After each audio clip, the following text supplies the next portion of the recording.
Yes, hello everyone. Let us start with a fresh topic, and this is your famous, very famous section of your syllabus, section 143. It's not difficult, but ये interesting है. ये practical section है. आपको पता है auditor इतना जो मेहनत करता है फाइनली क्या चीज के लिए करता है सर? वो ऑडिट रिपोर्ट देना चाहता है.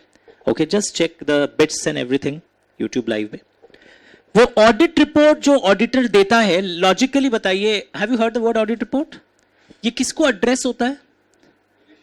Share holders. डायरेक्टर्स को कैसे एड्रेस होगा? ऑडिटर्स रिपोर्ट तो हमारे घर आता है. तो ऑडिटर्स रिपोर्ट शेयर होल्डर्स को एड्रेस होता है. पर एक इंटरेस्टिंग बैकग्राउंड आपको बता दूं, कई बार ये ट्रू फॉल्स में आ जाता है. Audit report share holders dispatch नहीं करता है. ऑडिट रिपोर्ट ऑडिटर तो डायरेक्टर्स लोग को सौंप देता है. डायरेक्टर्स लोग जब वो नोटिस ऑफ एजीएम जाता है, फाइनेंशियल स्टेटमेंट्स और की कॉपीज जाती है, एनुअल रिपोर्ट की कॉपी जाती है, उसमें डायरेक्टर्स डिस्पैच करवाते हैं. बैकग्राउंड याद रखना. फिर पेपर देख के मत बोलना अजीब क्वेश्चंस दिया है, सिलेबस में था ही नहीं. ऑडिट रिपोर्ट ऑडिटर नहीं डिस्पैच करता है. Responsibility of dispatching is with the management. वो तो सौंप देता है मैनेजमेंट को. तो आज हम लोग क्या पढ़ने वाले हैं, बैकग्राउंड सुनो, वेरी इंटरेस्टिंग. सेक्शन 143 में बहुत सारे इश्यूज हैं, जिसमें से आज हमारा जो मेन इशू है, ऑडिटर क्या करता है सर? बहुत काम करता है, बहुत इंफॉर्मेशन एक्सट्रैक्ट करता है.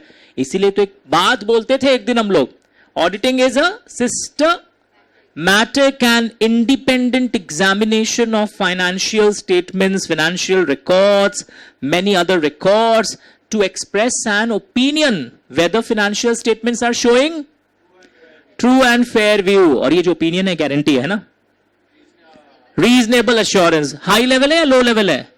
It's a very high level, 70 to 90% level of assurance है, but it is not a guarantee. क्यों गारंटी नहीं दे पाता? बिकॉज बहुत सारे इनहेरेंट लिमिटेशंस ऑफ ऑडिट होते हैं. आने वाले क्लासेस में सीखेंगे. तो आज क्या कर रहे थे हम लोग? पहले हम लोग देखेंगे ऑडिटर की क्या क्या ड्यूटीज है, ऑडिटर क्या क्या इंक्वायरी कई बार करना कंपनीज एक्ट के अंदर जरूरी होता है, एंड क्या रिपोर्टिंग वो करेगा. तो आइए, let us open your book. The first line of attack, section 143. अपने अपने किताबों में आ जाइए. Is it visible? यस. तो देखिए क्या लिखा है. Every auditor will have a right of access at all times. बहुत सिंपल लाइन है, उसे सब चीज दिखना चाहिए तभी ना वो ऑडिट कर पाएगा. All books of accounts and vouchers whether kept at registered office और branch office, wherever in, आपके पास जहां भी बुक पड़ा हो, उसका ये राइट है. यानी कि पहले इसको याद करने मत बैठना है, this is a general English की उसको बुक्स दिखाया जाए. And he has a right to obtain such information and explanations which are necessary for the performance of his duties. यानी यहां पर हम लोग उसके राइट के बारे में डिस्कस कर रहे हैं कि देखो उसको तुम सारे इंफॉर्मेशन दोगे, सब एक्सप्लेनेशंस दोगे, तभी तो वो ऑडिट एविडेंस गैदर कर पाएगा. प्रूफ मत बोलना ऑडिट पेपर्स में, एविडेंस वर्ड यूज होता है. ओके, नाउ ऑडिटर बहुत कुछ करता है, पर आज का जो सेक्शन नंबर फेमस है, याद करना होगा, सेक्शन 143. 143 में ऑडिटर की कुछ ड्यूटीज है, मतलब बहुत ड्यूटीज है, वो बहुत कुछ इंक्वायर करता है कंपनी में. पर 143 के अंदर उसकी कुछ स्पेसिफिक ड्यूटीज है जिसके ऊपर एग्जाम में क्वेश्चन आता है. मैं आपको पढ़ के बताऊंगा अभी थोड़ी देर बाद. ये जो आप देख रहे हैं, duty to make enquiries, can you get it everyone? लिखो सेक्शन 143 सबसेक्शन 1, प्लीज लिखो. और लिखो 5 मार्क डायरेक्ट क्वेश्चन भी आता है और नंबर के संग क्वेश्चन पूछता है कि 143(1) के अंदर ऑडिटर की ड्यूटीज क्या है. प्लीज लिख लीजिए, 5 मार्क डायरेक्ट क्वेश्चन. पहले तो एक बात बता दूं, हेडिंग क्या लिखा है? Duty to make enquiries. Language मिला?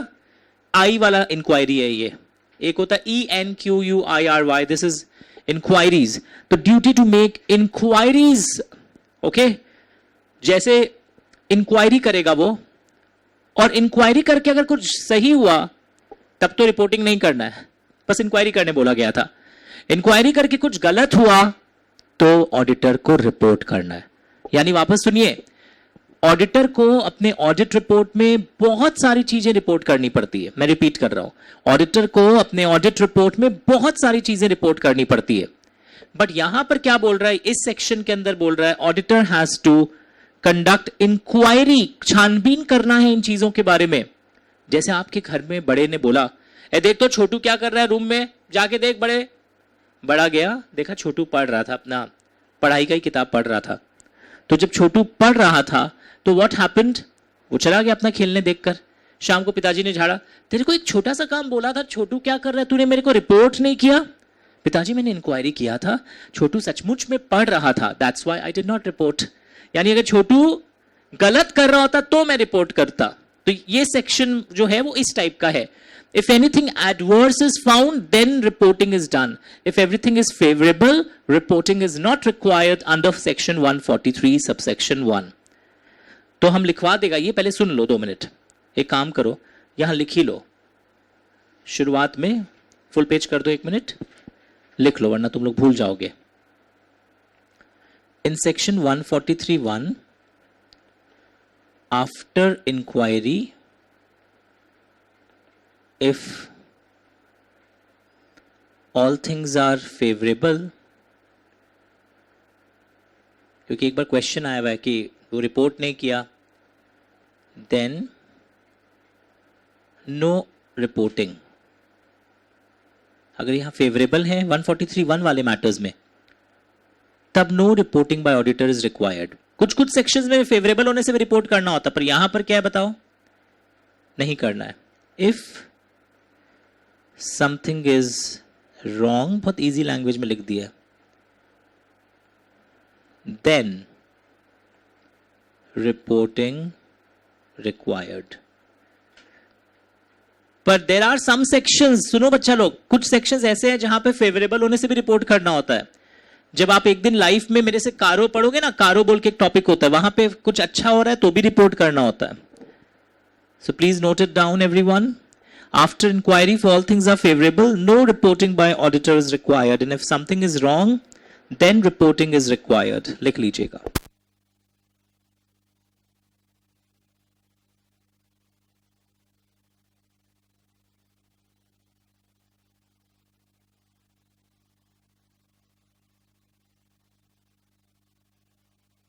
अब एक एक करके पॉइंट्स पढ़ते हैं। कितने पॉइंट्स हैं? 6 पॉइंट्स हैं यहां पर। ओके, डायरेक्ट क्वेश्चन वर्ड लिखा कि एग्जाम में क्वेश्चन आएगा, on what matters auditor has to enquire under 143(1). तो आपको ये 6 मैटर्स पता होने चाहिए। ये 6 मैटर्स आप देखोगे थोड़ी देर बाद, इन 6 मैटर्स का यहाँ पे एक समरी है, पहले समरी पढ़ लेते हैं। अब रीड करो बस, मैं समझाऊंगा, आप सिर्फ इंग्लिश के वर्ड्स पढ़ो। नीचे नीचे जो टेबल बना हुआ है, टेबल एरोज को पढ़ना है, एरो के ऊपर वालों को नहीं, एरोज को पढ़ना है। जल्दी पढ़िए।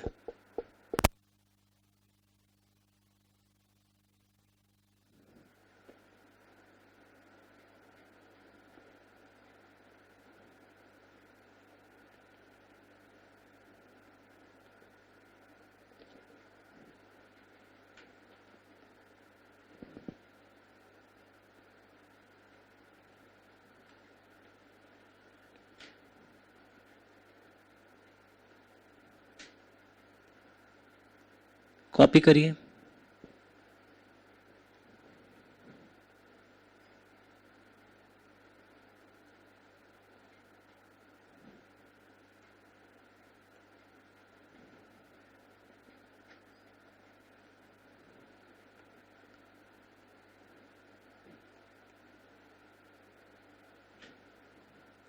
कुछ वर्ड्स मैं लिख रहा हूं, उसको लिख लीजिए, बहुत इजी हो जाएगा आपका 6 पॉइंट्स, अभी याद भी हो जाएगा। बस मजा आ गया, वेरी इजी। अभी मैं पढ़ाऊंगा आपको 10 सेकंड बाद, कॉपी कर लीजिए।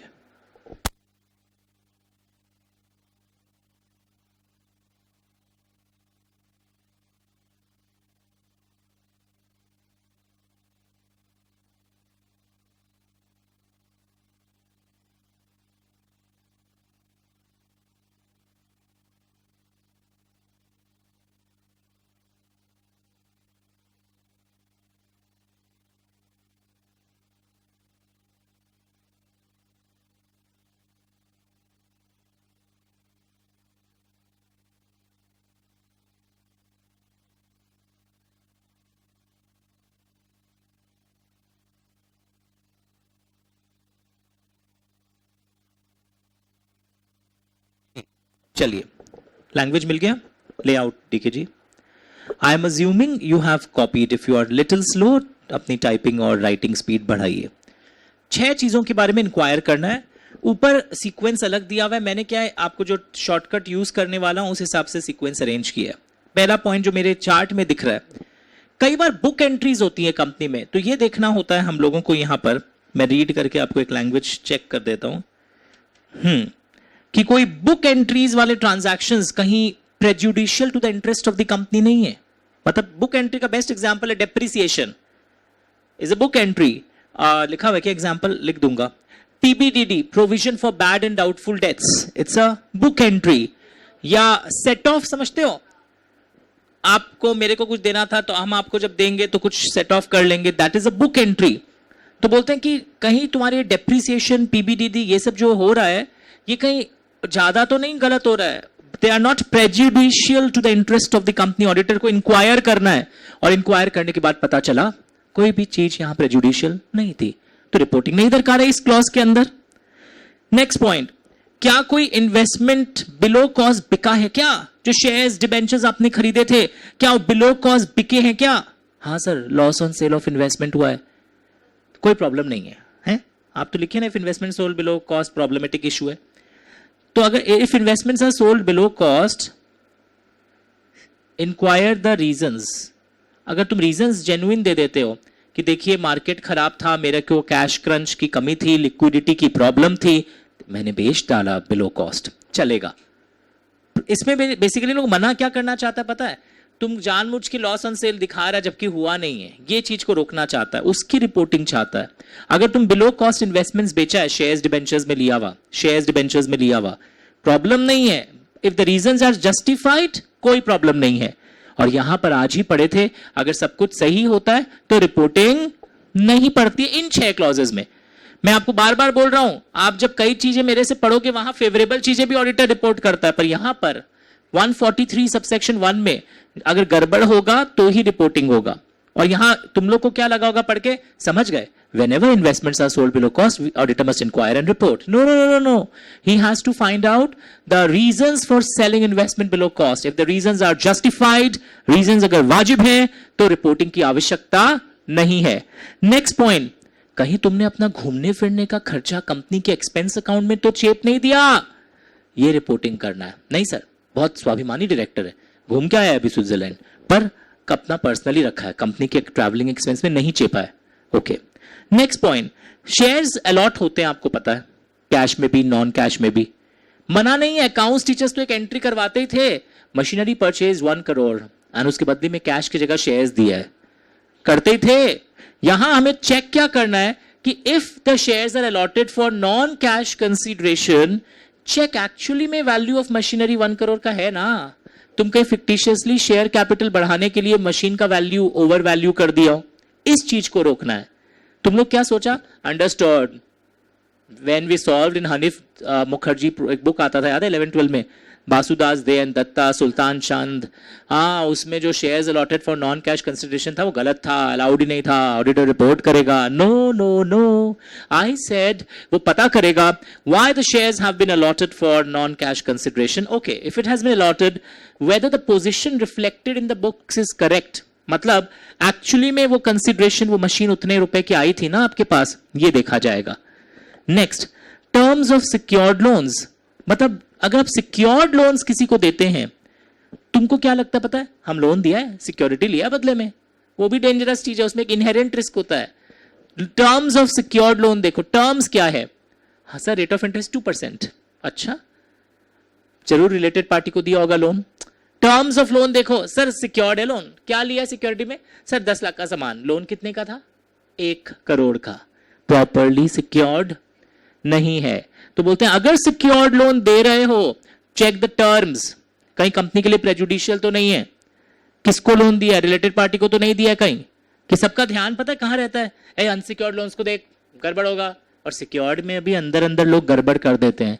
तो terms of secured loan, rate of interest, 50 साल का लोन किसी को देता है कोई आज के जमाने में? उसका पोता लौटाएगा क्या पैसा? तो टर्म्स, उसका टेन्योर, रेट ऑफ इंटरेस्ट, ये सब देखा जाता है। और कई बार कंपनी लोन्स एंड एडवांसेस देती है, तो उसको क्या मिलता है? Rate of interest. पर आपकी कंपनी ने तो हद कर दिया, आपकी कंपनी ने उस दिया हुआ लोन को पता है क्या दिखा रहे हैं? हम लोग है ना उससे फ्रेंचाइजी बिजनेस लेना चाह रहे थे, तो हम फ्रेंचाइजी बिजनेस के लिए उसको एक डिपॉजिट दिए। किसी का फ्रेंचाइजी लेते हैं तो एक डिपॉजिट लेता, मेरा ब्रांड नेम यूज करोगे तो दिया है, तुम तो लोन्स एंड एडवांसेस दिया है, पर तुम दिखा रहे हो उसको सिक्योरिटी डिपॉजिट। तो ये सिक्योरिटी डिपॉजिट जो तुम दिखा रहे हो, दिया है तुमने, पर उसका नेचर ऑफ ट्रांजैक्शन चेंज कर दिया, उस पर तो इंटरेस्ट भी नहीं आएगा सिक्योरिटी डिपॉजिट पर। तो दिया हुआ लोन को अगर तुम सिक्योरिटी डिपॉजिट की तरह दिखा रहे, ये भी तो क्या है? गलत है। तो 6 बातें हैं सर। सर कैसे याद करेगा sir? Bips, BI is investment, P is personal. Calcutta की एक सुपर मॉडल थी 1995 में, मेरी सिस्टर की फ्रेंड थी Bipasha Basu. I have met her personally twice. एकदम जैसे तुम लोग बैठे हुए हो ना, मतलब ऑफ कोर्स मैं दीदी बोलता था because she was my sister's friend. तो 1995 जनवरी में she was super model of Kolkata. I have met her in 1994, metro में हम लोग के संग आती थी। तो बिपाशा बासु दीदी पर एक केस यहां पर क्रिएट हुआ है। Bips, book entries, investments, personal expenses, shares allotted for non cash consideration. तो बिपाशा बासु मेरे से एक बार लोन ली थी 10 रुपया मेट्रो का, क्योंकि खुला नहीं था। वो घर के गाड़ी में आती थी, एम्बेसडर में आती थी। Her father was in government service या समथिंग, तो वो एम्बेसडर गाड़ी में आती थी। एक दिन हम लोग के संग अंताक्षरी खेल रही थी रविंद्र सदन मेट्रो स्टेशन पर। जेन्युइनली मेरे को अच्छे से याद। ओके, रविंद्र सदन मेट्रो स्टेशन पे she was playing antakshari with us बैठकर। मन मेरे संग नहीं, उसके मैं तो जूनियर था 2 साल। तो दिस इज द सिनेरियो। तो मेरे को बहुत याद रहता है, थैंक्स टू हर। 143 उसके बाद कभी नहीं मिली, अब वो जानती भी नहीं होगी। She has played antakshari with us. Bips and loans and advances याद रहेगा आपको। तो बिप्स से, बी से क्या है? Book entry. आई से क्या है? इन्वेस्टमेंट। अगर बिलो कॉस्ट जाता है तो रीजंस पता करो, वाजिब रीजन है तो चलेगा। पी से क्या है? Personal expenses charge to revenue. S से shares allotted for non cash consideration. तो देखो जो पोजीशन बुक्स में दिखाया है, जो दिखाया है मशीन का इतना वैल्यू, एक्चुअली में मशीन का उतना वैल्यू है या नहीं है? इजी लग रहा है क्या? अब इसमें भी लोग दुखी हो जाते हैं, इनके इतना जल्दी समझ में कैसे आ रहा है? It's my talent, it's your effort. Look here, अब ऊपर जाओ। इजी लगा? याद भी हो गया? और अब आप इन पैराग्राफ्स को अब पढ़ो। पहले वो पढ़ते तो क्या होता बताओ? वो अंडरलाइनिंग में रह जाते। अब तुम पढ़ो और वहां लिखो धीरे से, फर्स्ट सी द चार्ट, ताकि जब तुम 4 महीना बाद पढ़ेगा तो याद आ जाएगा। पहले चार्ट पढ़ना चाहिए। ये बुक एंट्रीज के एग्जाम्पल ऊपर लिखे हुए थे। चलो अब मैं अंडरलाइनिंग कर दूंगा। मजा आ गया।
आइए, ये सिक्योर्ड लोन्स पर था कि प्रॉपरली सिक्योर्ड है ना, वैल्यू अंडर वैल्यू करके सिक्योर तो नहीं है। टर्म्स में rate of interest, tenure of loan कहीं ज़्यादा 50 साल का लोन तो नहीं दे दिया। बुक एंट्रीज, ये एग्जाम्पल्स। और अगर बेचा जाता है बिलो कॉस्ट तो एक लैंग्वेज आ रहा है यहां पर देखोगे, इफ रीजंस जस्टिफाइड, है ना, कि अगर कम में बेचे देन नो रिपोर्टिंग। अब प्रॉब्लम नहीं लग रहा होगा आपको एकदम भी। एनोरिक है यहां पर, डिपॉजिट सिक्योरिटी डिपॉजिट के रूप में तो नहीं दिया हुआ loan. Personal expenses charge to revenue. अब इजी नहीं लग रहा, बताओ, एकदम बड़े सेंटेंसेस से मुक्ति मिली, हम लोग पहले कॉन्सेप्चुअली सॉलिड बन गए थे। एंड कैश पे अलॉटमेंट हुआ या नॉन कैश, वो तो चलो पता कर ही लेंगे। Most important thing, position stated in the books is not misleading.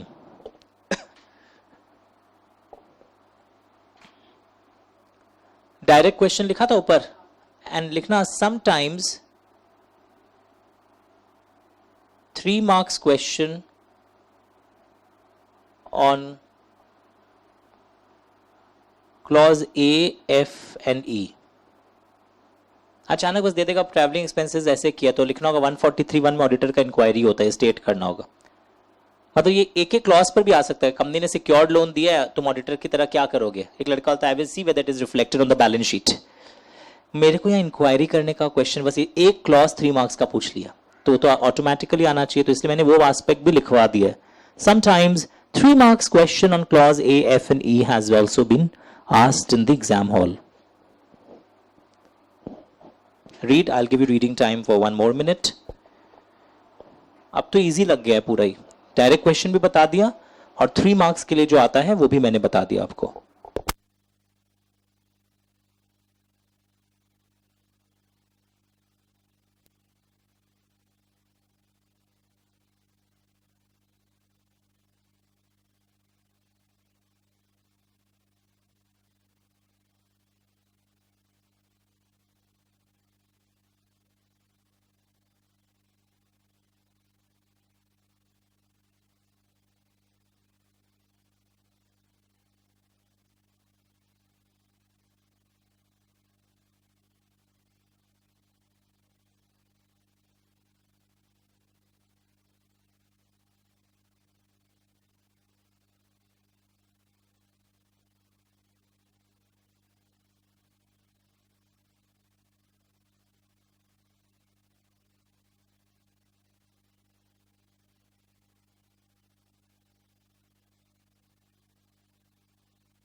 चलिए, we are back. Now, the auditor of a company which is a holding company will have a right of access to the records of its subsidiaries and associate companies also. Logic बताओ क्यों? Holding company subsidiary और associate के records क्यों देखता है? Sir सबसे पहले तो अकाउंटिंग बुद्धि लगा दो, कंसोलिडेटेड फाइनेंशियल स्टेटमेंट्स बिना खाता देखे हुए और उसके रिकॉर्ड्स देखे हुए थोड़ी हो जाएगा। So that is one of the most popular reasons. Okay, अब आइए, ये जो बात मैंने आज आपको सुबह भी बताई थी, auditor will make a report to the members, address करता है मेंबर्स को, पर भेजता कौन है एक्चुअली में? Management. On every financial statement which are required by the company to be laid before the company in general meeting, and report shall take into account the provisions of this act, accounting and auditing standards को ध्यान में रखते हुए report बने, and the matters which are required to be included in the audit report। यानी general ज्ञान क्या बोल रहा है कि जो ऑडिट रिपोर्ट बनता है ना, प्लीज सुनो, ऑडिटिंग हम लोग बोलते हैं ऑडिटिंग हो गया, इजी काम नहीं है। इस दुनिया में एक चीज होता है, प्लीज सुन के रखो, स्टैंडर्ड्स ऑन ऑडिटिंग। तुमने अकाउंटिंग स्टैंडर्ड्स तो अपने अकाउंट्स की क्लास में बहुत बार सुने होंगे। तो जब ऑडिटर ऑडिट करता है ना, और एक वर्ड हम यूज करते हैं, ऑडिटिंग इज सिस्टमैटिक। ये सिस्टमैटिक है बिकॉज आपको स्टैट्यूटरी ऑडिट करने के समय, एक्सटर्नल ऑडिट जिसको बोलते हैं हम लोग, इंटरनल ऑडिट नहीं बोला मैंने, स्टैट्यूटरी ऑडिट करने के समय स्टैंडर्ड्स ऑन ऑडिटिंग को फॉलो करना कंपल्सरी होता है। If you don't follow, it is violation of code of ethics. CA लोग का ना कोड ऑफ एथिक्स होता है, ये उसका उल्लंघन माना जाएगा। अगर आप नहीं फॉलो कर रहे हैं तो ये उसका उल्लंघन माना जाएगा। So what I want to say that you have to follow standards on auditing also when you are auditing. यही ज्ञान यहां पर दिया हुआ है। और ऑडिट रिपोर्ट का एक फॉर्मेट होता है, वो लिख रहा है, उसकी जो जो मैटर्स आने चाहिए वो सब आएंगे। वो पता है कहां आएंगे? इधर देखो, 143 सबसेक्शन 3, ये ऑडिट रिपोर्ट का फॉर्मेट है। मतलब क्या क्या कंटेंट्स आना चाहिए, contents. What is essay? Says South Africa. No. Standards on auditing. कारो क्या है? ये annexure to audit report है। आज ये भी देखोगे आप, थोड़ा सा नाम सुनोगे इसके बारे में भी। तो ये पैराग्राफ भी जनरल पैराग्राफ था कि रिपोर्ट एड्रेस शेयर होल्डर्स को होती है, पर ये बैकग्राउंड याद है, ऑडिटर शेयर होल्डर्स के घर डिस्पैच नहीं कर रहा है, ऑडिटर तो मैनेजमेंट को दे दिया, मैनेजमेंट सब जगह डिस्पैच करेगा. Turn the pages. Wonderful wonderful wonderful beautiful, very very important question, syllabus का सबसे फेमस क्वेश्चन, इंटरव्यू का भी. डायरेक्ट क्वेश्चन लिखो. कंटेंट्स ऑफ ऑडिट रिपोर्ट, ये जो एक्ट में दिया हुआ है ये है 143 सबसेक्शन 3, और इसी में अमेंडमेंट्स भी हुआ था, तो इसको भी हम लोग हाईलाइट करेंगे. लिख रहे हो? और इसी का क्वेश्चन एक नाम से भी कई बार आता है, ये रहा, रिपोर्ट ऑन प्रिंसिपल असर्शंस, तो आंसर सेम है.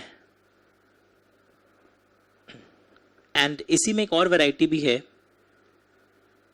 3 mark case study on clause A, E, मतलब ये सब केस स्टडी के अंदर लिखना पड़ता है. 3 mark case study on E, A, E, G and I. तो तुम ही लोग बोलते हैं ना वैरायटी ऑफ क्वेश्चंस हम लोग को करवा दिया करिए प्लीज सर. तो I have the habit of incorporating in my lectures itself. 3 type के क्वेश्चंस हैं यहाँ पर. यहाँ पर कंटेंट्स वाले क्वेश्चंस भी हैं. ओके,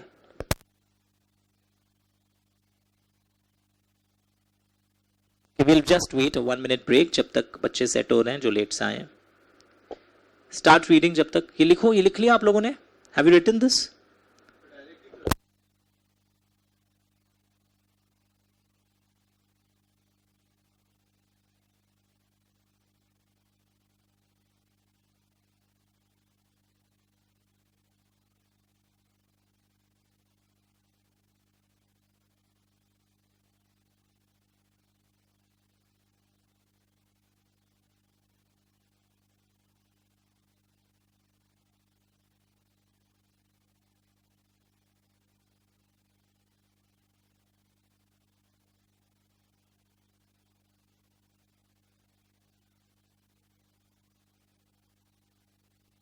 चलिए, लिखा आप लोगों ने? Have you written? आई देखो ये लिखा गौरव.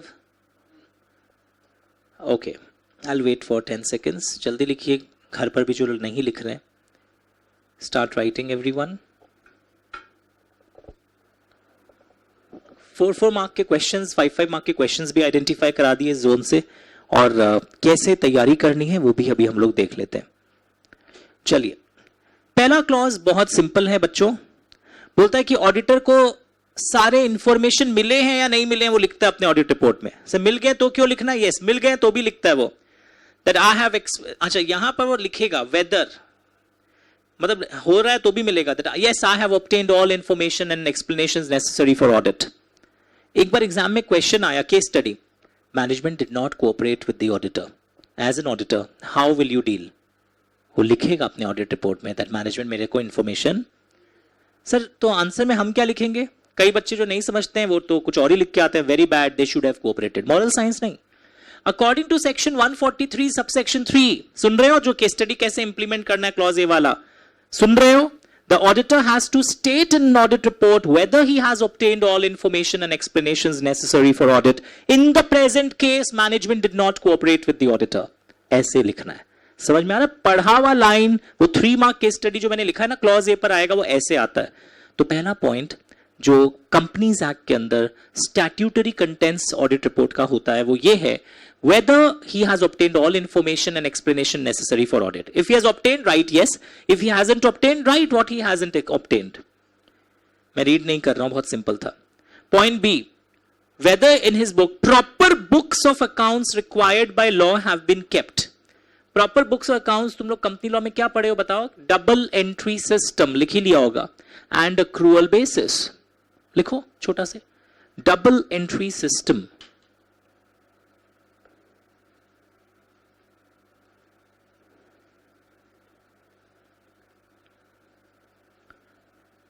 Double entry and accrual basis follow किया हो हम लोगों ने. Double entry system and accrual basis has been followed. Double entry and accrual basis. और books of accounts last 8 years के क्लाइंट्स को मेंटेन करने चाहिए, ये भी याद रखिएगा। तो अगर एग्जाम में कई बार क्वेश्चन आता है सिंपल सा केस स्टडी बेस्ड कि management was not keeping double entry, it was maintaining single entry consistently. As per Companies Act, auditor must mention in his audit report whether proper books or accounts as required by law have been kept. In the present case, they were not doing this. Make the habit of quoting this 143 का subsection 3 का ये वाले clauses. और कई बार क्या होता है, company के बहुत सारे ब्रांचेस हैं, जो मेन ऑडिटर होता है ना कंपनी का, ब्रांच ऑडिटर कोई और अलग भी हो सकता है, तो मेन ऑडिटर के लिए संभव नहीं है कि एक एक ब्रांच जाके विजिट करे। कई बार ब्रांच ऑडिटर अपने अपने रिपोर्ट या कोई पीरियोडिक रिटर्न्स भेज देते हैं, तो बोलते हैं कि क्या अगर ब्रांच मैंने विजिट नहीं किया वहां से पीरियोडिक रिटर्न्स टाइमली आ गए थे या नहीं आ गए थे। तो लिखा है from branches not visited whether proper returns have been received. तो इससे एक लाइन और पता चल गया, एग्जाम में ट्रू फॉल्स आ गया, auditor did not visit 5 branches, और तुम तो भावुक हो गए, bad, very bad, he should have visited. Visit करना कहीं कंपल्सरी, अगर आप विजिट नहीं करते हैं वो आपका मैटर ऑफ जजमेंट है, आप वहां से पीरियोडिक अपडेट मंगवाए थे, आप उससे सहमत थे, तो कोई प्रॉब्लम नहीं है। Did you get the words? Proper returns have been received from branches not visited by him. Did you get this? Tell me.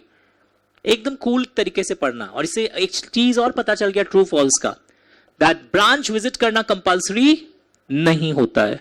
Next point, point number C, वैसे ही वापस ये है, और जैसे पता अगर एक कंपनी के 40 ब्रांच है तो कितने ऑडिट रिपोर्ट जाएंगे शेयर होल्डर्स को? एक ही जाएगा। रिलायंस के तो बहुत ब्रांचेस है, तो हर इतना ऑडिट रिपोर्ट थोड़ी आता है। सारे ब्रांच ऑडिटर लोग अपना रिपोर्ट किसको भेजेंगे? मेन प्रिंसिपल ऑडिटर को, और फिर फाइनल रिपोर्ट तैयार करेगा। तो यहां पर क्या लिखा है सिंपल अगर मैं बोलूं, वापस ब्रांच वर्ड आ रहा है कि ब्रांच ऑडिटर लोग अपना रिपोर्ट भेज दिया था। क्या किसको भेज दिया था बताओ? मेन ऑडिटर को, जिसको प्रिंसिपल ऑडिटर बोलते हैं टेक्निकली। एंड किस तरह आपने उसको डील किया है, whether you have receive the branch वाला चीज, यानी ब्रांच के 2 पॉइंट हो गए। ब्रांच के रिटर्न्स अगर आप विजिट नहीं कर रहे हैं तो मंगवाइए, और ब्रांच ऑडिटर की रिपोर्ट आने के बाद आपने उसको कैसे डील किया है। सपोज आपके 15 ब्रांच में सब कुछ सही है, एक ब्रांच में एडवर्स है, फिर भी आप रिपोर्ट सही दी है, हो सकता है ज्यादा बड़ा इंपैक्ट नहीं आया हो, कलेक्टिवली क्यूम्युलेटिवली एज अ होल हम इंपैक्ट देखेंगे। एक ब्रांच में कुछ गड़बड़ होने से हो सकता है फिर भी वो पूरे ओवरऑल कंपनी का सब कुछ सही हो। Okay, next, balance sheet and PL जो बन रहा है, ये बहुत अकाउंटिंग पॉइंट है, अकाउंट्स टीचर्स भी बताते हैं आपको लाइफ में ये सब, कि बैलेंस शीट एंड पीएल जो है वो मैच कर रहा हो बुक्स ऑफ अकाउंट्स के साथ। आपका फाइनेंशियल स्टेटमेंट्स जो है वो अकाउंटिंग स्टैंडर्ड्स के साथ मैच कर रहा हो। यानी एएस के बारे में यहां आएगा ही आएगा, तो एग्जाम में बहुत पॉपुलर क्वेश्चन है कि अगर एएस कंप्लाई नहीं हो रहा है तो क्या कंपनीज एक्ट के अंदर पॉइंट होता है? याद है किसी को? एक पॉइंट तो ऑडिटर अपने ऑडिट रिपोर्ट में लिखता है that financial statements are not complying with accounting standards. Financial statements में नोट्स में डिस्क्लोजर्स देना पड़ता है कंपनी को, reasons for not complying with AS सुना होगा। कंपनी के बोर्ड्स रिपोर्ट में भी डिस्क्लोजर्स जाता है, reasons for not complying with AS. तो हम एएस के नॉन कंप्लायंस का क्वेश्चन बहुत फेमस है, इंटरव्यू में ईवाई पूछ लेता है। चलो mister Malhotra, good, all India third, can you tell me your company did not comply with accounting standards, what are the reporting requirement in company law? Auditor report करेगा AS not complied, directors report करेगा board's report में, और financial statements में भी notes जाता है, आपने सुना होगा reasons for deviation and what is the effect of not complying, वो भी आपको रिफ्लेक्ट करना पड़ता है। तो हम लोग 2-3 चीज को एक साथ यहां पर याद कर रहे हैं। तो कितने सारे पॉइंट्स मिले। और कई बार देखो, अगर कोई ऑब्जर्वेशंस और कमेंट्स ऑडिटर्स के होते हैं जिससे लग रहा है कंपनी के फंक्शनिंग पर एक प्रभाव आ रहा है, तो वो भी ऑडिट रिपोर्ट में आने चाहिए। लैंग्वेज मिला? Next, very interesting point I पहले करवाता हूं। क्या कंपनी ने प्रॉपर इंटरनल फाइनेंशियल कंट्रोल, बहुत फेमस है ये नाम, याद रखोगे, आईएफसी बोलते हैं, ये सब कंपनीज के लिए लगेगा। सुनो, लिस्टेड हो अनलिस्टेड हो, अभी जितना भी मैं पॉइंट्स पढ़ा रहा हूं, डिड आई राइट लिस्टेड और अनलिस्टेड कंपनी? तो ऑडिटर लोग ये कमेंट करेंगे क्या कंपनी का जो इंटरनल फाइनेंशियल कंट्रोल होता है, मतलब बताऊंगा अभी आपको, जो कंपनी का इंटरनल फाइनेंशियल कंट्रोल, लैंग्वेज देखना, और वो भी क्या चीज से रिलेटेड है, फाइनेंशियल स्टेटमेंट से रिलेटेड, वो इफेक्टिवली ऑपरेट कर रहा है ना, मुझे ये देखना है। मैं मतलब समझाऊंगा, 1 मिनट रुको। इफेक्टिवली ऑपरेट कर रहा है या नहीं कर रहा है मेरा IFC related to financial statements. You know what is internal control? Company के अंदर एक प्लान होता है, एक सिस्टम होता है, पॉलिसी होता है, जो मैनेजमेंट ही डिजाइन करता है, मैनेजमेंट ही इंप्लीमेंट करता है। ऑडिटर कुछ नहीं कर रहा है, वो सिर्फ चेकिंग करेगा ऑडिटर कि ठीक है ना। ये सपोज तुम्हारे यहाँ चोरी ना हो तो तुम्हारा एक इंटरनल कंट्रोल बना हुआ है। सर सिक्योरिटी गार्ड बैठा है रजिस्टर लेके, कौन इन कर रहा है कौन आउट कर रहा है। सर कैमराज लगाए हुए हैं, हम लोग के यहाँ सिस्टम है, तो ये तुम्हारा इंटरनल कंट्रोल है वेयर हाउस पर। सर परचेज पर भी इंटरनल कंट्रोल लगा दिए, रिलेटेड पार्टी से परचेज नहीं हो इसलिए हम लोग पहले टेंडर्स इनवाइट करते हैं, पार्टी का ड्यू डिलीजेंस करते हैं, फिर बेस्ट रेट्स मार्केट में देखकर फिर ऑर्डर प्लेस होता है, माल आने के बाद पेमेंट होता है, क्वालिटी इंस्पेक्शन होता है। मतलब कुछ तुमने अपने आप परचेज का, सेल्स का, मार्केटिंग का इंटरनल कंट्रोल्स बनाए, तो ये वो इंटरनल कंट्रोल यहां पर नहीं आया है। Try to understand. यहां पर जो इंटरनल कंट्रोल है वो सिर्फ कौन से वाले इंटरनल कंट्रोल पे ऑडिटर रिपोर्ट कर रहा है।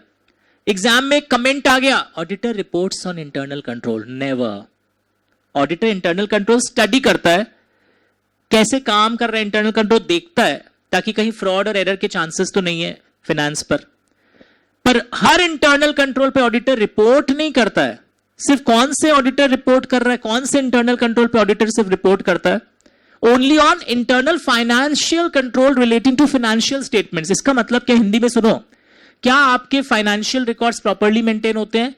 क्या आपके कंपनी में जो कैश वैश का सेफगार्डिंग होता है, सारे एसेट्स के सेफगार्डिंग होते हैं, ताकि फ्रॉड और एरर तो नहीं हो रहा है। बट बेसिकली फाइनेंस से रिलेटेड जो इंटरनल कंट्रोल है उसके ऊपर यहां कमेंट हो रहा है। तो एक कमेंट आएगा, कमेंट का क्वेश्चन लिख लो 2 मार्क्स के लिए, auditor reports on internal control.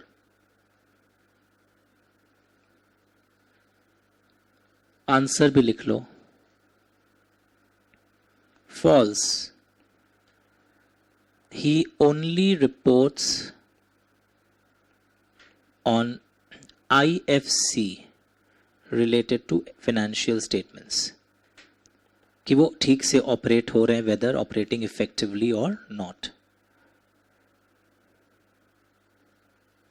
बहुत फेमस क्वेश्चन है ये, फाइनल लेवल तक लोग कंफ्यूज हो जाते हैं ना। सर था ना, रात को पढ़े हैं, इंटरनल कंट्रोल भी एक पॉइंट था।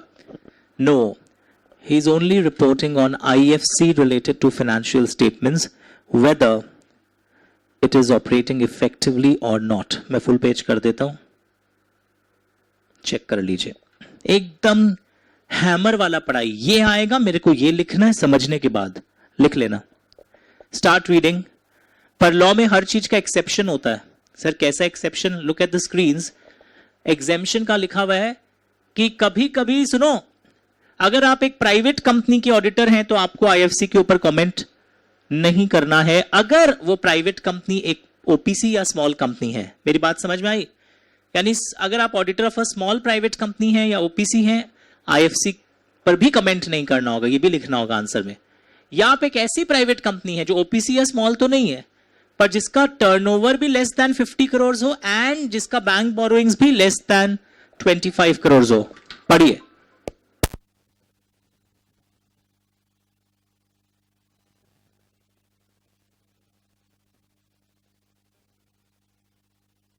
Start reading.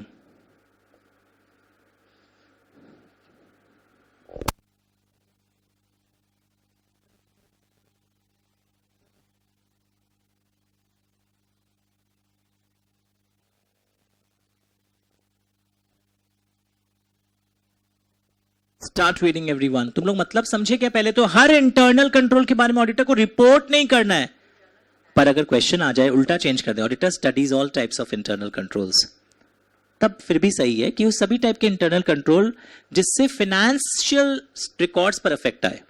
अब लेआउट करो एक बार, इंटरेस्टिंग चीज है। अब तुम शॉपिंग मॉल के ऑडिटर हो, तुम साउथ सिटी मॉल के ऑडिटर हो, मॉल के पूरे, तुम तो उनका बहुत कुछ दिखोगे, रिकॉर्ड्स, पर मॉल में तो बहुत इंटरनल कंट्रोल होता है। कोई आतंकवादी तो नहीं घुस गया, ऑडिटर को थोड़ी देखना है। बाथरूम मॉल का बार बार साफ होता है 3-3 घंटे पर, ऑपरेशनल कंट्रोल्स है उनका, कि बाथरूम कौन कितने बजे साफ किया, पहले बसंती आई थी फिर शीला आई थी साफ करने, ये सब ऑडिटर थोड़ी देखेगा सफाई का काम। तो इंटरनल कंट्रोल्स मुझे देखना होता है, पर जिसका इंपैक्ट फाइनेंस पर आए मेरे, अब परचेज सेल्स का इंपैक्ट फाइनेंस पे आ सकता है, बट रिपोर्टिंग मेरे को सिर्फ IFC related to financial statements पे करना है, जो अकाउंटिंग रिकॉर्ड से रिलेटेड है. एंड मोस्ट इंपॉर्टेंटली, अगर मैं एक प्राइवेट कंपनी का ऑडिटर हूं, अगर मैं एक प्राइवेट कंपनी का ऑडिटर हूं, रिमेंबर, या एक ऐसा प्राइवेट कंपनी जो ओपीसी या स्मॉल कंपनी हो, वहां पर मेरे को क्या नहीं करने की दरकार है, आईएफसी पर भी रिपोर्टिंग नहीं करनी है. या एक ऐसा प्राइवेट कंपनी जिसका बीटी लेस देन कुछ फिगर्स हो. What is BT? Borrowings from bank, institution और दूसरे बॉडी कॉर्पोरेट का भी.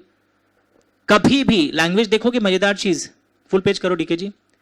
Eight any point during the year, क्योंकि एग्जाम में पता है क्या किया, इस पे 4 मार्क का क्वेश्चन दे दिया. लिखो 4 mark question on exemption figures, ताकि जब पढ़ो ना खुद सोचो ऐसा क्वेश्चन आएगा. 4 मार्क्स क्वेश्चन, फुल पेज करो, ऑन एग्जेम्पशन फिगर्स. दिखाया बैंकों से बोरोइंग है ना 28 करोड़ था, पर 31 मार्च के पहले मैंने उसको 22 करोड़ कर दिया, ताकि मैं लिमिट के अंदर आ जाऊं और बोलूं मेरे यहां रिपोर्टिंग नहीं होगा आईएफसी के ऊपर. कभी भी तुम्हारा अगर 25 करोड़ के ऊपर चला गया है, तब तुमको एग्जेम्पशन नहीं मिलेगा. एग्जेम्पशन नहीं मिलेगा मतलब reporting on IFC related to financial statements auditor को करना होगा. सर हम लोग पढ़ क्या रहे हैं, एग्जेम्पशन का मतलब क्या बताओ? Auditor of these companies may not report on IFC also. Number 1, three exemptions. मतलब देखो, OPC exemption है, स्मॉल कंपनी एग्जेम्पशन है, और एक प्राइवेट कंपनी थर्ड वाला में जो इतना बड़ा पैराग्राफ है, जिसका बीटी लेस देन कुछ फिगर्स होना चाहिए. बोरोइंग्स 25 करोड़ से लेस हो, टर्नओवर 50 करोड़ से लेस हो, और borrowings eight any point during the financial year. This is a very very important catch. Sir मेरा टर्नओवर 55 है और मेरा बोरोइंग 20 है, तुमको एग्जेम्पशन नहीं मिलेगा. दोनों चीजें तुम्हें सेटिस्फाई करना है. तुम्हारा बोरोइंग्स भी less than 25 eight any point, कभी भी क्रॉस ना किया हो 25 के ऊपर, कभी भी तुम्हारा टर्नओवर क्रॉस नहीं किया हो. Start reading again.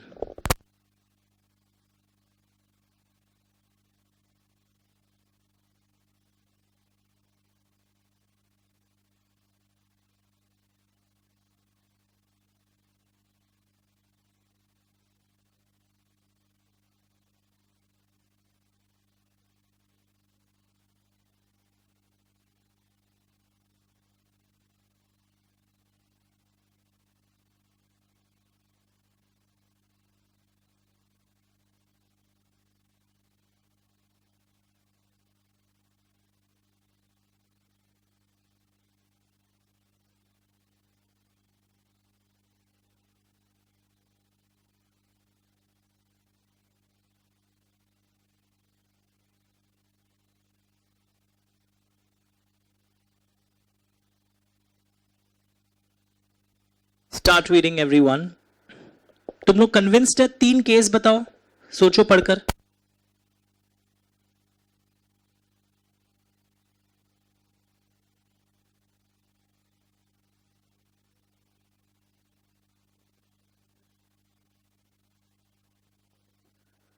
तीनों केस याद रहेगा आईएफसी के. 3 एग्जेम्पशंस के 3 केस बताओ. वापस लेआउट करो प्लीज. लेआउट नहीं हुआ आपका. One is private company OPC, private company small company.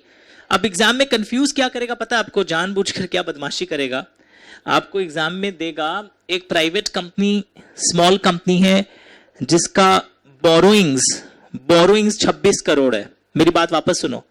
Private company small company है पर बोरोइंग्स 26 करोड़ है, तो भी कोई प्रॉब्लम नहीं है, वो एग्जेम्प्टेड है क्योंकि आप एक स्मॉल कंपनी है.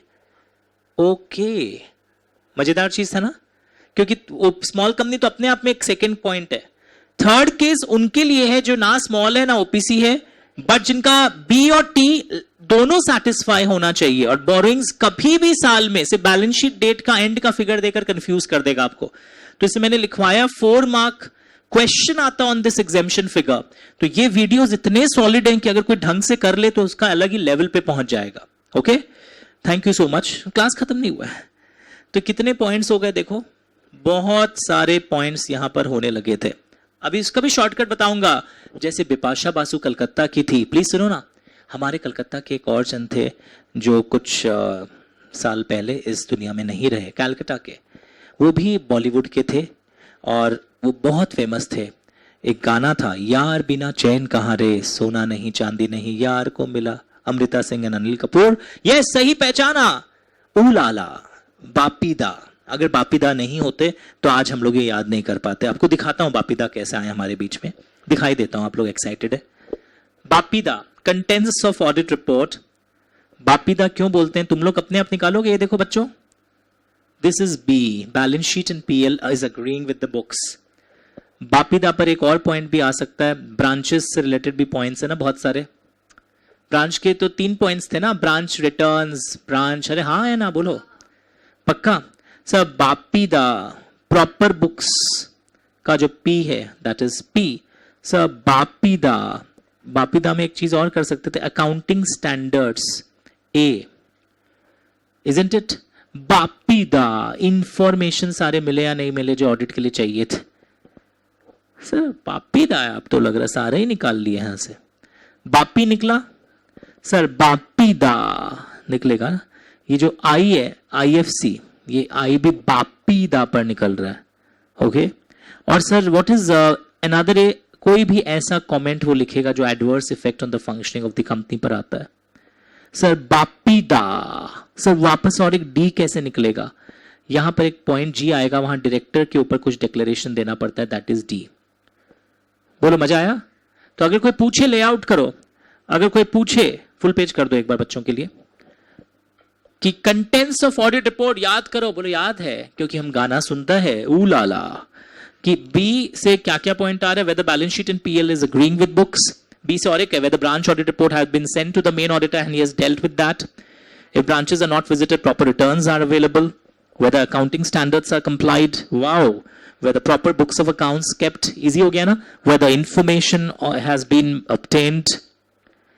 IFC related to financial statements, ये वर्ड पूरा चाहिए मेरे को, मैं बोल रहा हूं ना इजी कर दूंगा। Audit is also very scoring, law तो स्कोरिंग होता ही है, दोनों ही स्कोरिंग होते हैं CA CMA में अगर ढंग से पढ़ा जाए। सर ऑडिट, लास्ट ऑडिट में किंजल अजमेरा एक स्टूडेंट थी बहुत साल पहले, 88 मिला था बस, she only got 88 in audit paper. मिल गया लाइंस, 90 तक मिले हुए। एक शिव शंकर बोल के एक स्टूडेंट था, अब नंबर नहीं है उस जमाने में, 2006 में, ही गॉट 90, पता नहीं क्या लिख के आया था। बापीदा इज ओके, चेकआउट।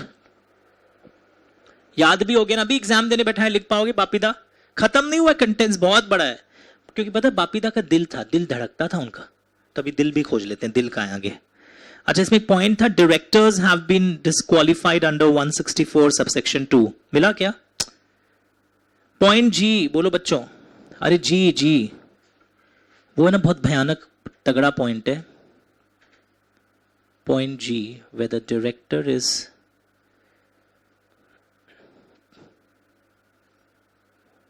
पढ़ के देखिए, बोलो ऐसा मिल रहा है? Whether director, ये हम लोग पढ़ेंगे अभी लास्ट में, हाँ एकदम लास्ट में पढ़ेंगे, ये लंबा पॉइंट है एक्चुअली थोड़ा सा। आइए, अभी भी other matters to be included in the board's report, auditor's report, this is very very famous. देखो आज मैंने क्या क्या क्वेश्चंस लिखवाया था, फुल पेज रखना। कंटेंट्स बोला था, अब बोलो, और कैसे ये केस स्टडी आ जाते हैं, कई बार बस छोटा सा क्लॉज लिख देते हैं, यस नॉट कंप्लाइड, तो तुमको 143 आंसर में कोट करना पड़ता है। फिर ये आईएफसी के ऊपर मतलब एग्जेम्पशन फिगर्स पे क्वेश्चन आ जाते हैं, या एक कमेंट आ जाता है, हमें तो इंटरनल कंट्रोल के ऊपर सब पे रिपोर्ट करना चाहिए। दिख रहा है क्वेश्चंस के आंसर्स, कम से कम इस बुक को सॉलिड रख लो, मैं रिक्वेस्ट कर रहा हूं। देखिए, you may not get all India first second, मेरे को पता चल जाता है, but still there is a chance कि कुछ रैंक आ सकता है, तो आप अपनी तैयारी उस हिसाब से करिए, पर ये संग संग में रखना पड़ेगा। फर्स्ट सेकंड वाले लीग अलग होते हैं, you can get to know, मतलब उनका thought process and everything is very different, पर उससे कोई फर्क नहीं पड़ता है। आप अगर अबव एवरेज हैं, आप फिर भी रैंक ला सकते हैं, थोड़ा पढ़ते पढ़ते डेवलप हो जाता है, बिकॉज यहां पे बुद्धि चाहिए नहीं। To get a rank in chartered accountancy examination, brains नहीं चाहिए, only hard work and systematic study. Brains अगर मैं आपको बोलूं तो एमबीए की पढ़ाई में चाहिए होता है, वहां इंग्लिश, एनालिसिस, मैथ्स सब तगड़ा होना चाहिए. CACS में you don't have to be intelligent, you have to be hard working and systematic. इसीलिए कई बार आप देखा गया स्कूल में जो 99% वाले बच्चे होते हैं वो CA नहीं करते हैं, क्योंकि उनको लगता है ये बहुत ही मेहनत वाला कोर्स है, मतलब बहुत ज्यादा स्टीरियोटाइप उनको लगता है, वैसा नहीं है. They want to go for MBA, CFA, other courses. तो उनका अलग वैल्यू है, इसका अलग वैल्यू है. पर हम CACS वाले लोगों के लिए, अगर जैसे I was not very intelligent but I was hard working, तो it is a good course for me where I get returns also. Layout. Next question. कई बार पता है क्या आता है एग्जाम में, सिर्फ ये क्वेश्चन आ जाता है. अदर मैटर्स, लैंग्वेज देखना भी, कॉपी मत करो एक बार. Other matters to be included in audit report as per rules. Please देखना, पूरा लिख के नहीं आना, तब बापीदा के बारे में मत लिखना, क्योंकि क्वेश्चन क्या पूछा बताओ. सिर्फ what had they asked in exam, other matters as per rules, तो ये आएगा आंसर में. तो ये आजकल एक इनका नया फैशन खुला है to ask this question for 4 to 5 marks, क्योंकि वो जो बापीदा का क्वेश्चन है ना, वो पुराना क्वेश्चन है इंस्टीट्यूट का. दे हैव आस्क्ड 100 टाइम्स. पर तो आजकल इन लोग क्या किए बदमाशी, they have started asking this and students का रॉन्ग हो जाता है. वो क्या करते हैं पता है, अदर मैटर्स में वो समझा के आते हैं और लास्ट में एक लाइन लिखते हैं ना अदर मैटर्स, तो मेन आंसर ही लिख के नहीं आते हैं, बिकॉज वो ऊपर वाला पैराग्राफ्स पूछे ही नहीं. They have asked other matters to be included in audit report as per rules. Very very important. और मैंने इसमें एक अमेंडमेंट नोटिस किया था, वैसे तो अमेंडमेंट आए हुए भी साल हो गया है, 2021 में कुछ अमेंडमेंट्स आए थे इसमें कई साल पहले. पॉइंट ई दिख रहा है और ये सब दिख रहे हैं बड़े बड़े paragraphs, E Roman 2,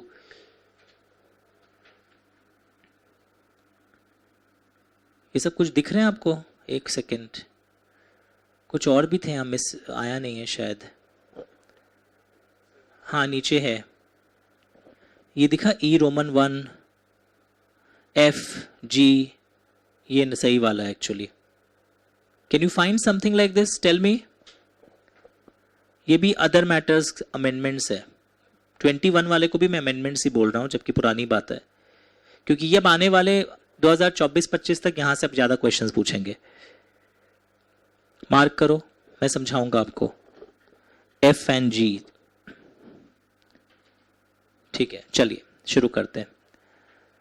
now other matters to be included in the audit report as per rules. तो ABC यहां से कर लेते हैं चलो, और ये जो है ना, ये E यहां से नहीं करके कहां कर लेंगे हम लोग, E और ये बाकी FG. Just a second.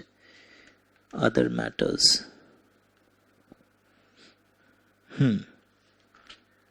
ठीक है, चलिए एक एक करके आते हैं. ABC. चलो पढ़ना शुरू करो. Start reading everyone. Full page करो एक बार. तुमने लाइफ में एक वर्ड सुना है, लेआउट कर दो, लेआउट कर दो एक बार. तुमने लाइफ में एक वर्ड सुना है, IEPF fund, investor education and protection fund. नहीं सर, सुनो.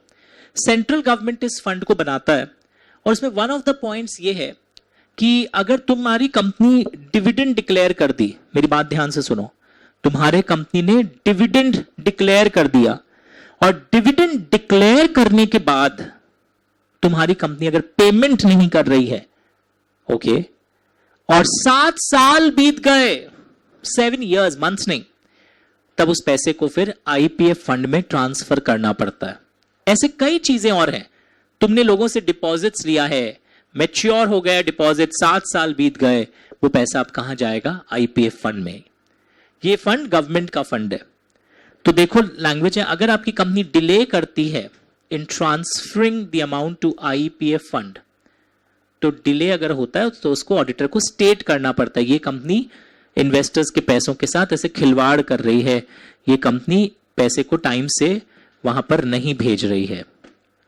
पढ़ के देखिए प्लीज एवरीवन. मिला? Point C, full page,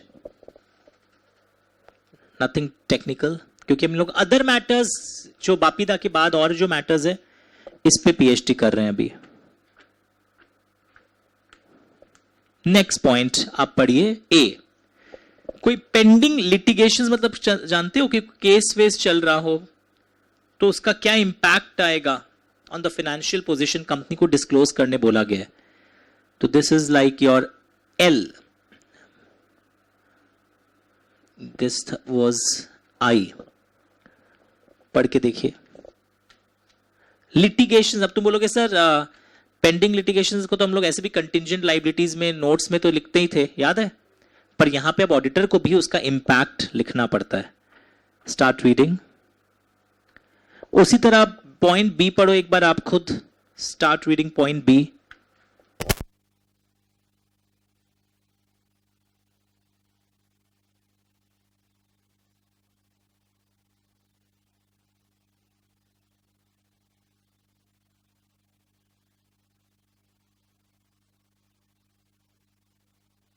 layout कि अगर कोई लॉन्ग टर्म कॉन्ट्रैक्ट्स है, कंपनी ने एंटर किए हैं कई लॉन्ग टर्म कॉन्ट्रैक्ट्स, और लॉन्ग टर्म कॉन्ट्रैक्ट्स में रिमेंबर, अगर लॉन्ग टर्म कॉन्ट्रैक्ट्स में कोई लॉस का हमें प्रोविजन करना है, okay, provision long term contracts में कोई लॉस भी तो हो ही सकते हैं, तो हमेशा हम लोग अकाउंट्स में क्या बोलते हैं, लॉसेस के लिए हमेशा प्रोविजन कर लो। तो whether provision has been made for some बड़ा लॉस, अगर हमें लग रहा है कि होने वाला है, significant losses, long term contracts पे प्रोविजनिंग कर दिया क्या हमने, जहां दरकार था लॉसेस के लिए हमने क्या प्रोविजन कर दिया क्या लॉसेस के लिए।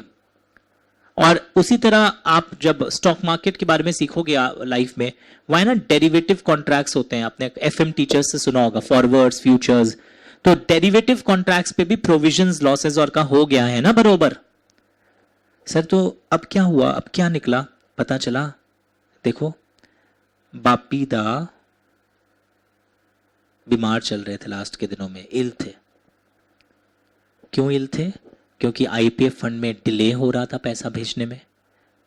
समझ में आ रहा है? या लिटिगेशंस, पेंडिंग लिटिगेशंस के इंपैक्ट आपको बताने चाहिए थे, या लॉसेस जो लॉन्ग टर्म कॉन्ट्रैक्ट्स पे होने के चांसेस हैं उसके लिए प्रोविजन हो गया हो। या और एक ढंग से भी देख सकते हो इसको आप कि नहीं यही बेटर है, बापीदा इल थे। अच्छा, बापीदा बोलते मेरे को पता है, बी बोलते सबसे पहले क्या आता है, whether PL whether branch audit report has been forwarded to him, whether branch returns have been forwarded to him, A accounting standards complied, P proper books of accounts kept, ऐसे करके डेवलप हो जाता है। I necessary information obtained, है ना। I से एक और एक पॉइंट बहुत तगड़ा, IFC related to financial statements, but exemption 3 cases में है आईएफसी में, 3 cases. OPC private company, OPC ऐसे भी प्राइवेट ही होता है, स्मॉल कंपनी, एंड ऐसी प्राइवेट कंपनी जिसका बिट्टी सेटिस्फाई हो, बीबी लेवल के ऊपर ना जाए eight any point during the year, and और एक क्या बोला, टर्नओवर लेस देन 50। और इल्क भी लैंग्वेज आ गया, तो अगर एग्जाम में क्वेश्चन आता है other matters to be included as per audit rules, language पढ़ना, तो एबीसी आएगा, और रुको ईएफजी भी आएगा। सर डी का है, डी था हटा दिया गवर्नमेंट ने, जब डीमोनेटाइजेशन हुआ था ना, तो उस समय कुछ उस डीमोनेटाइजेशन वाले में कुछ आपके पास वो वाले नोट्स निकलते हैं पुराने वाले, तो उसके बारे में कुछ डिस्क्लोजर 1 साल देना पड़ा था, वो हटा दिया गवर्नमेंट ने। अब डी दुनिया में नहीं रहा, तो अब हमें पढ़ना है ई, एफ और जी, जो अगले पेज से पढ़ेंगे हम लोग, वहां से हटा देना। तो एफ और जी पढ़ो, इजी है, पहले read F and G first. F and G पढ़ना शुरू करो, तो आज ही तुम याद करोगे इस चैप्टर को अच्छे से। स्टार्ट रीडिंग एफ एंड जी।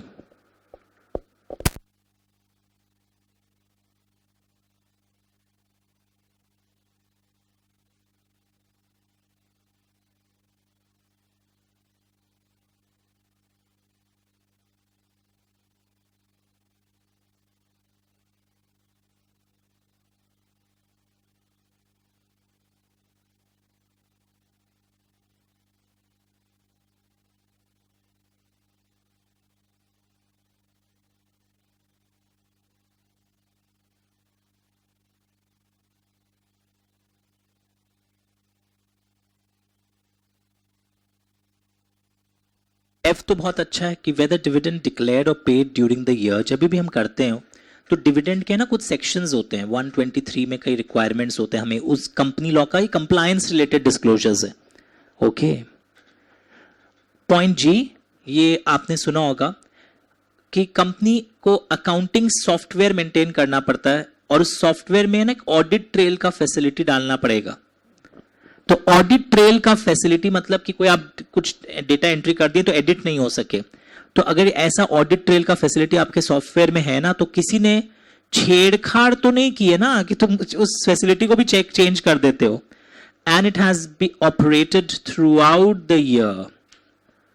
तो इसको भी लर्न कर लीजिएगा. This is ji. सॉफ्टवेयर आपका, अगर एग्जाम में एक सिंपल क्वेश्चन आया आपका सॉफ्टवेयर नहीं है, क्या होगा? तुम बोलेगा very bad. No, as per audit report, auditor will report in his report that accounting software was not functioning properly, we have not having the facility of audit trail and tempered.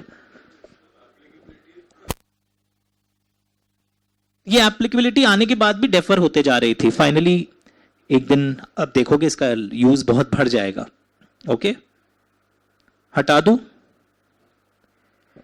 And एक और एक important कि जो audit trail का जो records होता है and the language अगले पेज में, it has been preserved by the company as per the requirements for record retention. तुमको इसको रिकॉर्ड्स को प्रिजर्व भी करना पड़ेगा. तो बेसिकली ये डेफर होते जा रहा था जब बच्चे एग्जाम दे रहे थे उस साल 2022 में भी. ये थियोरिटिकल पर्पस के लिए था बट ये एग्जाम के लिए नहीं था. But it has to be learned. Layout. अब देखो, अब थोड़ा सा हैवी है. पॉइंट ई एनोरिक क्या भाई? क्योंकि डी तो रहा नहीं, ई के बाद और एक क्या भाई? कहां गया? एफ नहीं, ई के अंदर ही 2 पॉइंट्स है. ई रोमन 1 है क्या तुम्हारे बुक्स में भी ऐसा कुछ? और एक ई रोमन 2. बहुत बड़ी इंग्लिश है, हैवी. तो कहां से समझाएं, बताते. Refer PPT. मैंने सुबह से पीपीटी रेफर नहीं किया है. और तुम लोग क्या करोगे, पीपीटी से समझने के बाद उसको मैं एक जगह, यहां पर देखो चैप्टर जहां शुरू हुआ है ना, जगह होगा व्हाइट पेज में, वहां पे क्या लिखोगे पता है? Section 143 subsection 3 for clause number this, page number this, summary. मतलब उस पर्टिकुलर पॉइंट का समरी यहां पे ड्रॉ करोगे. चलो रेफरेंस बनाओ पहले, पीपीटी को यहां ड्रॉ कर लोगे ताकि पीपीटी अगर रेफर नहीं भी कर सको तो काम यहां हो जाए. वहां पेज नंबर अपने बुक का दे के आना कि अभी जो वो जो बड़े 7 लाइंस है ना, उसको मैं 2 डायग्राम में समझाने वाला हूं. दो 7 lines will be concluded in diagram. Do it please.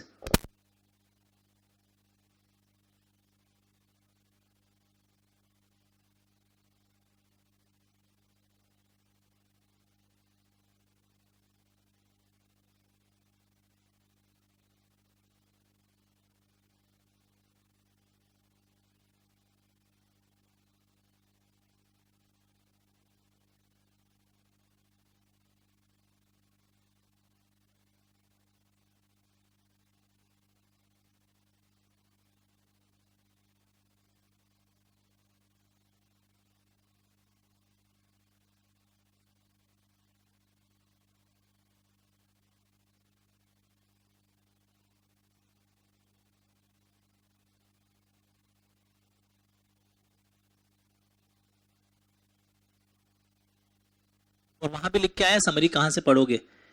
तो चलिए मैं आपको वो पीपीटी अब दिखाई देता हूं. Let me search.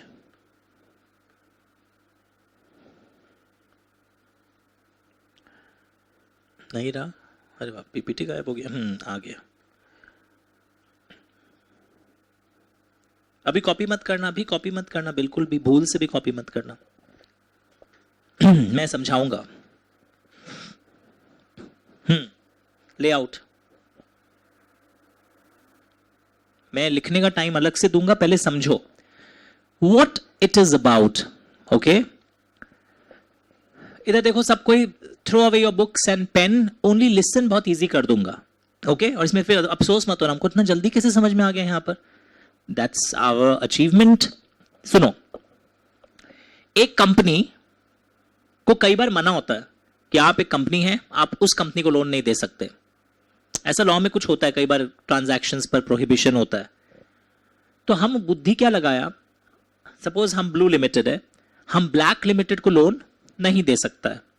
तो हम बुद्धि क्या लगाया, हम रेड लिमिटेड से बात किया, उसके साथ एक अंडरस्टैंडिंग किया कि सुनो ना, hey red limited, I will give you loan and listen, I have identified one person, you pass the loan to him, because if I give there's a problem, but if you give तो इसलिए ये वाली चीजें आई है, इसलिए auditor लोग को reporting करना पड़ता है, मैनेजमेंट से एक डिक्लेरेशन लेना पड़ता है कि आपके यहां कोई ऐसा लोन आपने किसी बीच वाले आदमी को तो नहीं दिया है, ऑन एन अंडरस्टैंडिंग कि वो लोन उसको देगा जिसको आपको लोन देना अलाउड नहीं था।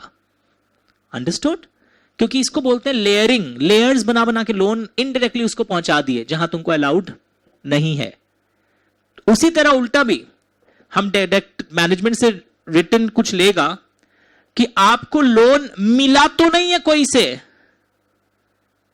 कि आप लेंगे और आप उसको दे देंगे, क्योंकि वो आदमी उसको डायरेक्टली नहीं दे सकता था, तो आप लेकर on an understanding words answers में आएंगे, okay, that it will be passed to someone else.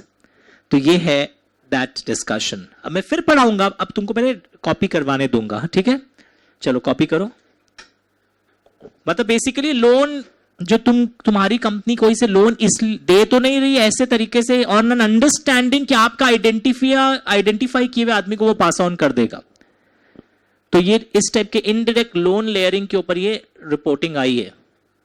Copy this now. जरूरी नहीं है कि आप राउंड सर्कल्स बनाओ, आप नॉर्मल लिख लो। ऑडिटर क्लाइंट कंपनी में ये देखेगा कि उसने लोन या इन्वेस्टमेंट किसी को अंडरस्टैंडिंग के साथ दिया है, उसके मैनेजमेंट से उसको लिखवाना, मतलब ड्यूटी वो मैनेजमेंट के ऊपर ही रख दिया है। वो भी प्रोसीड्यूर्स कैरी करेगा कि मैनेजमेंट ठीक से चेकिंग किया है ना ये सब चीज का, बट मेन जिम्मेदारी वो मैनेजमेंट पे पुश कर दिया कि आप लिख कर दीजिए आपके यहां ऐसा तो नहीं हुआ है। Start writing.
बोलिए अंडरस्टैंडेबल।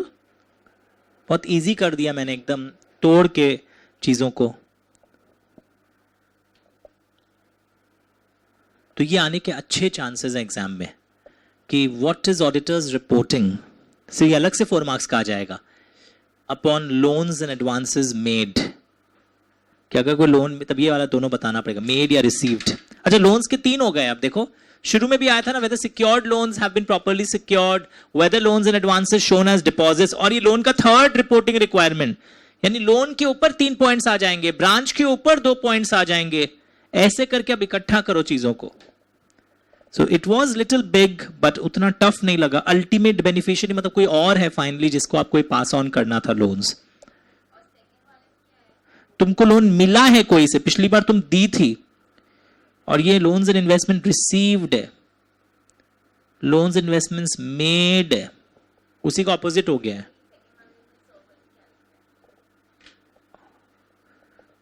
इसमें क्या हो रहा है कि तुम्हारी क्लाइंट कंपनी को मिला है, basically client company has received loan from someone, तुम इस बार तुम बीच का बन गया है। यहां इधर इंटरमीडियरी जो बीच का आदमी होता है, यहां client company has received loan with an understanding from someone that they will pass on to ultimate beneficiary.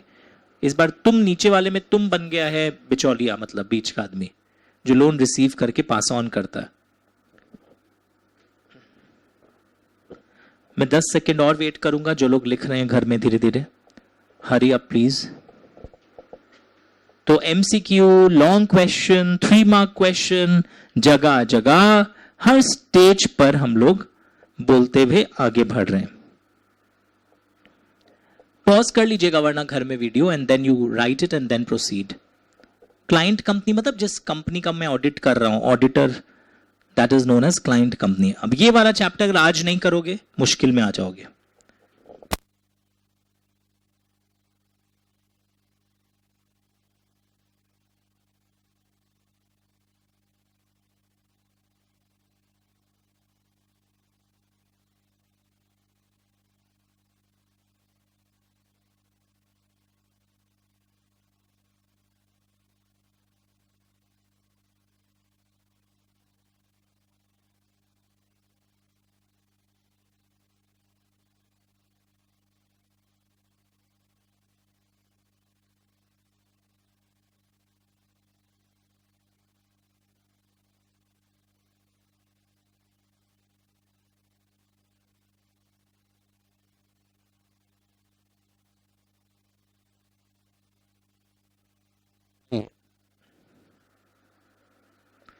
नजर डालिए। बिकॉज अब किंजल पढ़ती थी तभी पता था, मतलब वन भी उसके लिए भी नहीं सोचे थे हम लोग कभी, मतलब बिकॉज वन तो सोचा नहीं जाता, वन तो किस्मत से भी आता है। हाँ वेरी गुड, मतलब वर्ड टू वर्ड प्रोविजन एकदम रॉन्ग, कभी आंसर मुंह से निकला ही नहीं था। और रट्टू नहीं होते, मतलब वो कुछ ग्रास्पिंग पावर तेज होता है तो उससे कोई फर्क नहीं पड़ता है, सारा उंगली बराबर थोड़ी हो सकता है। आइए कहाँ पहुंच गए, हाँ let us read this now, ठीक है।